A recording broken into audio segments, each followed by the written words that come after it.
But let me back up for just a second. The Attorney General, you recall last night, called it breaking news. She promised that we would get the Epstein files today, and while that turned out technically to be true, what we've seen so far, critics have argued tonight, really hasn't lived up to the dramatic billing. Now, we began the day with somewhat high expectation, having seen some influencers with so-called Epstein file folders.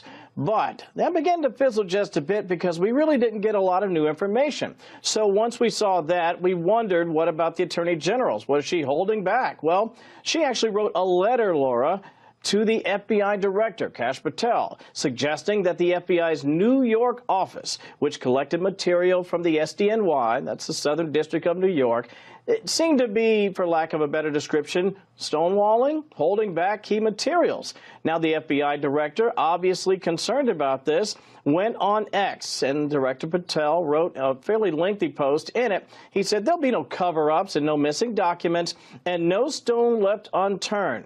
And anyone from the prior or current Bureau who undermines this will be swiftly pursued. He went on to say if there are gaps, we will find them. If records have been hidden, we will uncover them, and we will bring everything we find to the DOJ to be fully assessed and transparently disseminated to the American people as it should be. So you may be wondering, okay, after all that, Kevin, what do we have? Well, so far we do have 7 flight logs. We have an Epstein contact book. We have a masseuse list, which strangely was redacted.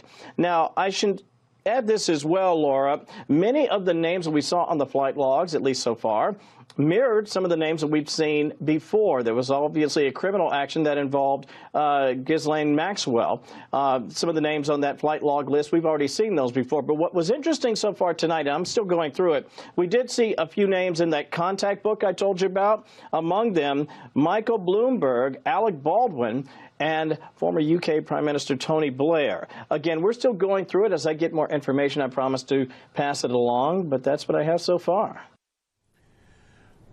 Okay, so Kevin Corke there on Fox News, Laura Ingraham show yesterday, saying that we basically were handed a big bunch of nothing. Over at the Daily Beast, headline, Elon Musk rushes to defend Pam Bondi.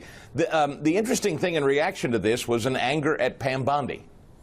And a lot of you conservatives who support Pam Bondi, or at least support the Trump agenda, feel like Pam Bondi engaged in a rope-a-dope here. It's so funny. Have I not singled her out? Have I not been singling her out? If you're a regular listener to the show, you know she's the one that I said is holding the most important post of all. Without peer, she's the one that I was interested in the most, the one I was watching the most closely, and her first big high-profile thing she does is release this Epstein thing, and it's got everybody mad that she didn't disclose what we wanted disclosed, or that she, I don't know, got played, or she played you. I don't know what to make of it, but the headline from the Daily Beast is that Elon rushes to defend her over MAGA fury. This is how the left is covering this story. Elon swooping in to defend Pam Bondi amidst a MAGA backlash over the heavily criticized non-release of documents tied to the investigation over Jeffrey Epstein.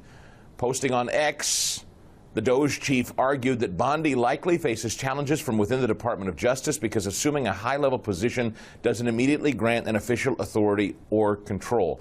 This is something Elon knows a little about. And in fact, I'm going to get into a Wall Street Journal piece today that is chronicling this very thing. You know, when Elon hit the door with DOJ and started to go through computer files and figure out exactly where money is flowing and who's doing what, he met great resistance. And he had to go in and around and above in some cases to get some stuff done. He's making the case, and folks, this is the problem. This is really the advertisement for big government bloat that we elected Donald Trump to fix.